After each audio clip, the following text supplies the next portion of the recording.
en depresión. Imagínense. Ahora, el tercer problema que quiero que lleven el que está anotando, el tercer problema que enfrentaban estos hombres de Dios era la debilidad espiritual. Moisés, Jonás y Elías estaban espiritualmente agotados. La cosa es que el diablo es un estratega y el diablo sabe cuándo herirte, cuándo mantenerte perturbado o alejado. Él sabe cuándo atacarte con decaimiento, con desánimo. Y lo más importante, ojo con esto, Él sabe cuándo distraerte con estos desánimos, con esta depresión. ¿Para qué? Para su único objetivo, que es quitar la mirada del Señor. Ese es su objetivo, que tú quites la mirada del Señor. Y yo sé que muchos aquí nos hemos sentido como desesperados, perturbados, porque no tenemos la mirada en Jesús. Y es que incluso los que le sirven a Dios, los que predican, los que sirven a Dios y que tienen una buena relación con Dios, hombres y mujeres fuertes, hombres y mujeres que aman a Dios, pueden estar débiles espiritualmente también. Y eso hace que corramos un riesgo de caer en esa depresión también. Es bueno estar claro, estar atentos con eso. Nosotros como creyentes fácilmente podemos pasar por aflicciones, por pruebas espirituales, pasamos nuestra ronchita de vez en cuando, ¿no? Que nos ha pasado a muchos de nosotros, tenemos nuestro testimonio. Pero el hecho de tener problemas físicos, ojo con esto, problemas fisiológicos, estar cansado, agotado físicamente, o también tener problemas psicológicos, agotado la mente. Cuando uno tiene estas debilidades, una debilidad donde estás físicamente agotado, mentalmente agotado, estás atormentado, te conviertes en una presa fácil en ese momento para el diablo. ¿Por qué? Porque ese es el objetivo de él. Y él aprovecha esa condición de ese momento que nosotros estamos agotados física y mentalmente, desordenados, y él aprovecha esa condición para que sea y para que trabaje a su favor. Ahora miren esto tan interesante. Estos hombres de Dios habían experimentado grandes victorias. Habían experimentado grandes victorias espirituales. Moisés vio milagros en el Éxodo, de cómo cruzaron el Mar Rojo. Ya ustedes saben esa historia. Yo escucho esto y yo me lo imagino y lo leo y uno se lo imagina y uno dice qué increíble el poder que tenía Dios. Incluso hay una película que me gusta, que Éxodo, que salió hace muchos años, y yo veo eso y la filmaron bastante bien, y yo veía la película y decía qué impresionante, hasta uno se ponía a llorar. Qué impresionante el poder de Dios. Pero una persona como Moisés, con estas experiencias que vio esos milagros en el Éxodo, eso que pasó, con estas experiencias, eso es una persona que debería estar emocionalmente en el tope de la montaña, en la cima de la montaña. Pero sin embargo, él estaba en lo profundo. Él estaba en lo profundo de la depresión, tanto que deseaba morir. Igualmente le pasó a Elías. Cuando dijo Elías esto, quería partir, que le quitara la vida, le pidió a Dios que le quitara la vida.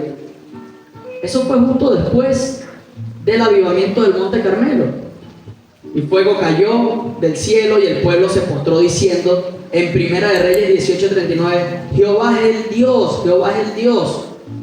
Decían, tremenda victoria. Y Elías se enfrentó en ese monte a 400 profetas de Baal. Tremenda victoria. ¿Y qué pasó después? Huye de una mujer. Venía de una gran victoria espiritual y luego experimenta una gran depresión. Qué irónico eso, ¿no? Y para seguir la secuencia de estos hombres de Dios, Jonás inició un gran avivamiento. Jonás predicaba y creó ese gran avivamiento y luego se pone bravo con Dios. Él predicó a 1 millón de personas. Él predicaba y esas personas se convertían, esas personas recibían de Dios. Imagínense esa alegría. Tremenda victoria también tuvo en ese momento. Y pocos días después, ¿qué? Jonás cae en una depresión también.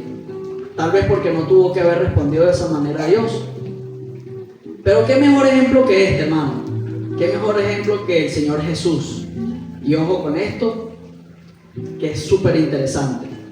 Cuando el diablo tentó a Jesús, Jesús tenía 40 días en ayuno en el desierto. Jesús estaba físicamente agotado, para los que conocen la historia. Y ojo, Jesús venía de una victoria. Jesús venía acababa de ser bautizado. Y casualmente después de eso, aparece el diablo en ese desierto. Y recuerden que el diablo tentó al Señor Jesús, pero no lo venció. No venció a Jesús. O sea, Jesús no cedió a la tentación.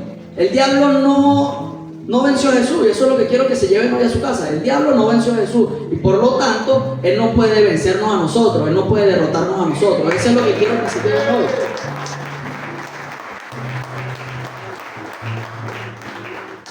Para ir terminando, Jonás, Moisés y Elías se metieron en muchos problemas. ¿Cuántos de nosotros no hemos estado metidos en problemas? Pero ¿por qué se metieron estos hombres de Dios en problemas? Así como nosotros nos hemos metido en problemas. Porque simplemente espiritualmente habían dejado de mirar a Dios. Ellos pusieron la mirada en la gente, ellos pusieron la mirada en ellos mismos, ellos pusieron la mirada en las circunstancias. Quitaron la mirada de Dios. Entonces, en pocas palabras y en conclusión, nosotros los cristianos, los creyentes, si quitamos la mirada de Dios y nos distraemos, nos vamos a deprimir. Se lo digo que me ha pasado muchas veces. Y otro punto que quiero que anoten ahí rapidito, los que están anotando, que ahora vienen también las partes buenas. Ya vimos cómo actúa la depresión en estos 3 pasos espiritualmente. Pero el tema es que hay una provisión también. Y está la provisión de Dios en medio de la depresión. Cuando nosotros estamos pasando por aflicciones y pasamos por pruebas, que sé que muchos de ustedes la han pasado igual que yo, y estamos ahí deprimidos, que no valemos nada, siempre de alguna manera Dios nos da la provisión. Es como esa ayuda que llega en el momento que más lo necesitamos. ¿Cómo? No sé de qué manera llega, pero siempre llega a nosotros. Siempre llega la provisión. Nosotros siempre agradecemos a Dios y siempre cuando solucionamos, ¿no? Mire, Señor, ayúdame aquí que tengo este problemita en mi casa, en mi familia, con mi hija, con mi hijo. Señor, en mi trabajo, ayúdame con las finanzas. Siempre pedimos que nos ayude de alguna manera, ¿no? Que nos ayude a solucionar y oramos. Y claro, cuando Dios contesta nuestras oraciones, nosotros rápidamente, Señor, gracias por haber contestado esta oración. De verdad que te doy la gloria a ti que hiciste este milagro. Pero nosotros, hágase esta pregunta, ¿le damos gracias a Dios cuando las oraciones muchas veces no son contestadas? O sea, cuando no llegan, ahí se nos hace un poquito más difícil, ¿cierto? Agradecer, porque es que no ha pasado, ¿no? Y lo digo con experiencia porque uno es demasiado débil a veces. Y no agradecemos cuando las cosas no han llegado. Y resulta que Dios tiene el control y Dios está trabajando en eso. Y uno quiere que llegue ya eso. ¿Y sabe por qué necesitamos hacerlo? Porque fíjese, hay que darle también gracias a Dios hasta cuando Dios dice que no. Les haré una pregunta. ¿No estaríamos nosotros metidos en problemas más de los que muchas veces nos hemos metido si Dios nos diera siempre lo que nosotros le pedimos? Veamos así rapidito. Imagínense estos hombres de Dios. Imagínense que Dios le hubiese contestado a Moisés, a Elías y a Jonás el momento que ellos estaban pidiendo que se lo llevaran, que le quitaran la vida. Imagínense qué desastre hubiese sido eso. Dios no les contestó eso a ellos que pedían en oración, ahí en depresión. En Romanos 8:26 dice, y de igual manera, ojo con esto, Romanos 8:26, anótenlo ahí y lo buscan y lo toman para su casa. Y de igual manera el Espíritu nos ayuda en nuestra debilidad. Pues, ¿qué hemos de pedir como conviene? No lo sabemos. No sabemos a veces lo que estamos pidiendo. Pero el Espíritu mismo intercede por nosotros con gemidos indecibles. O sea que muchas veces Dios no nos da lo que nosotros le pedimos. Dios nos da lo que necesitamos. Y en eso, un aplauso sea para Dios. Y muchas veces lo que necesitamos es tocar fondo. Y pensamos que no. Necesitamos aprender algo de eso. De cuando tocamos fondo y de cuando estamos tristes. Dios conocía a estos hombres de Dios. Dios conocía el corazón de Jonás, de Moisés y de Elías. Así como conoce el corazón de nosotros. No es nada diferente en esa época a hoy. Es el mismo Dios. O sea que Dios nos conoce igual que conocía a Moisés, nos conoce a nosotros. Él sabe cuánto podían soportar ellos. Él sabe cuánto podemos soportar nosotros, hasta cuándo poder tantas cargas que en el momento de darnos la solución, mandarnos la provisión. Él nos conoce igual que conocía a Moisés y a Jonás y a ellos. Y Él sabía que ellos estaban atascados en esa depresión. ¿Y qué hizo Dios? ¿Qué hizo Dios en ese momento? Bueno, Dios le dio a Moisés provisión. Dios le dio a Moisés 70 ancianos para que lo ayudaran. En Números capítulo 11, anoten ahí, del 16 al 17, Dios dice, entonces Jehová, Dios dijo a Moisés, reúneme 70 varones de los ancianos de Israel, que tú sabes que son ancianos del pueblo y son principales. Tráelos a la puerta del tabernáculo de reunión y esperen allí contigo, y yo descenderé y hablaré allí contigo y tomaré el espíritu que está en ti y pondré en ellos. Y llevarán contigo la carga del pueblo y no la llevarás tú solo. Quiere decir que nosotros no vamos a cansar, somos simples seres humanos. Si hacemos las cosas con nuestra fuerza y si seguimos metiéndonos en problemas, como creyentes, a veces hacemos demasiadas cosas. Servimos aquí, ayudamos a aquel, estoy haciendo todo bien en mi casa, en mi hogar, oro, hago demasiadas cosas con la excusa, como tomándolo como una excusa de que estamos ayudando a los demás. Se nos confunde eso y al final lo que estamos es terminando cansados, terminamos muchas veces agotados, porque en la vida de nosotros tenemos actividades, tenemos rutinas, nos paramos en la mañana, uno más tarde que otro, tenemos compromisos de trabajo, tenemos compromisos en la casa, tenemos compromisos en la iglesia, tenemos compromisos con Dios, tenemos una lista de actividades donde fluimos a diario. Y es normal tener esas actividades. Pero anoten ahí rapidito si sea en el teléfono. Hay actividades y hay cosas que necesitamos eliminar como hijos de Dios. Y hay otras cosas, ojo, ¿dónde está mi mamá por allá? No ha llegado. Necesitamos delegar cosas, porque somos simples seres humanos. A Moisés le mandaron 70 ancianos para ayudarlo. ¿Qué vamos a poder nosotros solos? No, Dios manda la provisión.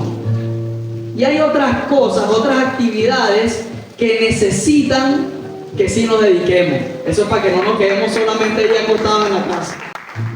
Un aplauso para Dios. Por lo menos para Elías, la provisión fue física. Miren esto tan bonito, tan literal, esta palabra. Yo yo leía y decía, ahora aquí todo está demasiado sencillo, aquí está la solución de la vida de nosotros. Y uno ni lee la palabra a veces. Qué tema, ¿no? Entonces, bueno, en Primera de Reyes 19, del versículo 5 al 8 dice: y echándose debajo del enebro, debajo de un árbol, se quedó dormido. Y aquí luego un ángel le tocó y le dijo: levántate, Elías, levántate, come. Entonces él miró y aquí en su cabecera una torta cocida sobre las ascuas. O sea, le mandaron una torta de la panadería del cielo. Y había una vasija de agua, y comió y bebió, y volvió a dormirse. Y volviendo el ángel de Jehová la segunda vez le tocó Elías, diciendo: levántate y come. ¿Por qué? Porque el largo camino te resta. Y Elías se levantó automáticamente, comió y bebió, y fortalecido con aquella comida, porque es un ser humano, somos de carne y hueso, fortalecido con esa comidita, se levantó, se animó físicamente y fortalecido caminó 40 días y 40 noches hasta Horeb, el monte de Dios. Quiere decir que necesitamos también provisión física, provisión en nuestra mente y la provisión espiritual. ¿Ven? Un aplauso para Dios.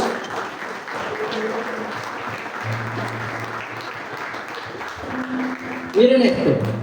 Dios le dio en ese momento a Elías unas pequeñas vacaciones. Quizás a veces necesitamos unas vacaciones, ¿no? No se emocionen con eso, ya va. Unas vacacioncitas ahí que hacen falta. Pero vacaciones me refiero a un lugar donde usted pueda alejarse y hablar con Dios. Eso son las mejores vacaciones. Para terminar, hermanos, en esos momentos, Dios no había terminado su proceso y su vida, la vida de Jonás, de Moisés y de Elías en ese momento. Aunque ellos pensaron que sí, no, ya mi vida terminó en su momento, como tal vez muchos de nosotros nos hemos sentido. ¿Qué quiere decir esto? Que si él en ese momento no había terminado su proceso con ellos, él no ha terminado tampoco el proceso con nosotros. Él sigue y nos falta todavía mucho proceso y mucho que aprender. Si usted se siente así a veces, como en momentos como tristes, por alguna u otra razón,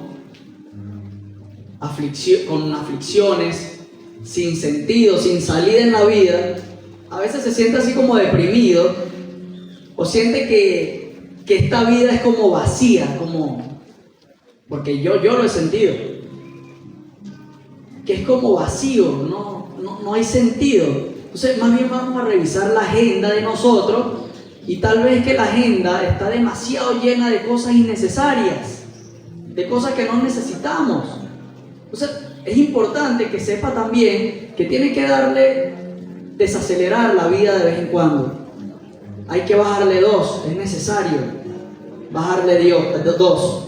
Y permita, lo más importante de todo, permita que Dios tome el control de su vida y no siga desgastándose usted mismo, porque lo que terminamos es cansados. Eso es lo único que queda cuando tratamos de hacer las cosas en nuestra fuerza.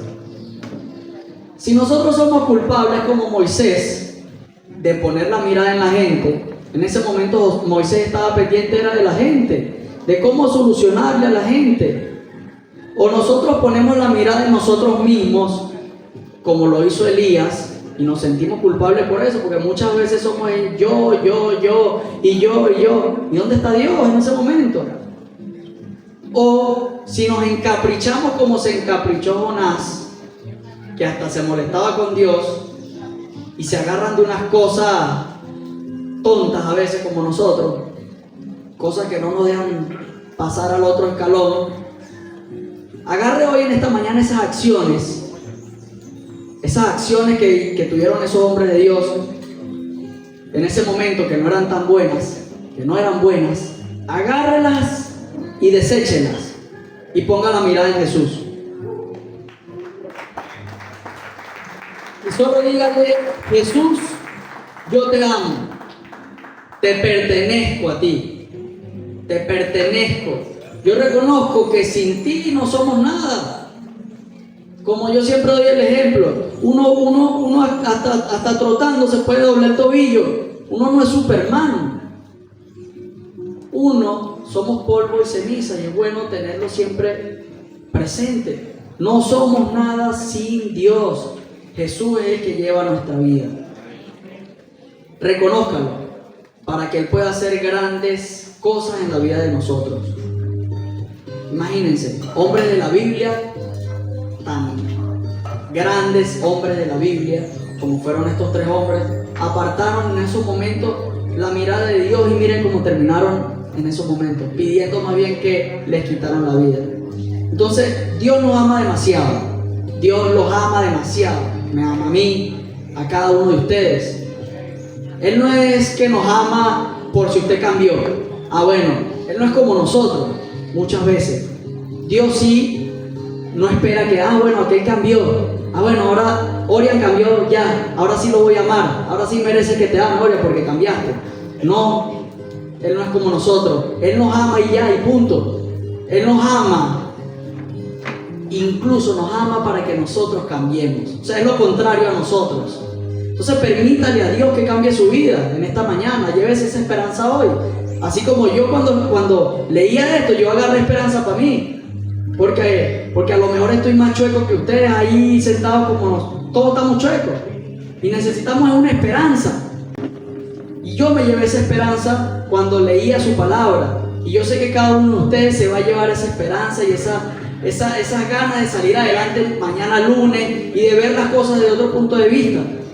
Entonces, si usted quiere la provisión física, si usted quiere la provisión psicológica en su mente y quiere la provisión espiritual, usted necesita primero conocer a Jesús personalmente. Ese es el primer paso. Y créame que Él lo que quiere es darnos ánimo. Y de una manera tan sencilla, así como por lo menos que me tocó esta enseñanza. Yo tal vez estaba un poquito en esos días desanimado y, por así decirlo, pues depresivo, ¿no? Y al leer esa palabra tan pequeña, nos llevamos una esperanza poder salir de eso. Entonces, qué interesante cómo Dios trabaja con cada uno de nosotros. Conózcalo personalmente a Él. Créame, quiere darnos ánimo de alguna manera, con una palabra, con un hermano, pero Él quiere de alguna manera llevar nuestro proceso y llevarnos a otro nivel. Él quiere darnos esperanza en tiempos de aflicción y en tiempos de depresión. Entonces, hermanos, yo sé que así como yo, ustedes se van a llevar esta palabra que anotaron ahí, y sé que van a comenzar esta semana diferente, así como yo, que agarré un poquito ahí de ánimo también. Entonces, Señor, cierren sus ojos. Señor, te damos gracias por esta enseñanza. Te damos gracias porque sé que tú llevas el proceso de cada uno de mis hermanos. Y sé que tú llevas su vida. Y como muchas veces pensamos que no tenemos chance ni tenemos la oportunidad de salir de los problemas o de las aflicciones o de una depresión, Señor, tú sí puedes sacarnos de ahí. Porque nosotros hemos intentado, y si caemos ahí es porque no lo hemos logrado, Señor. Y sé que muchos hemos pasado por eso. Pero gracias, Señor, porque tú eres el único que puede sacarnos de ese hueco de la depresión. Tú eres el único que puedes con eso, Señor. Tú vas a dar las provisiones, vas a poner a cada uno de ellos, vas a poner las personas que van a orar en ellos, que van a trabajar con una palabra. Porque no somos perfectos, Señor. No soy yo, Daniel, el que está aquí diciendo esta enseñanza y que me la sé. No, Señor, eres tú, es tu palabra la que nos está cambiando a nosotros. Gracias por darnos esta iglesia tan hermosa, Señor. Gracias por cada uno de los miembros y pastores y líderes de la iglesia, Señor. Gracias porque tú eres el que tienes el control de todo. Amén, amén. Y un fuerte aplauso para ti, Señor, en esta mañana. Gracias. Amén.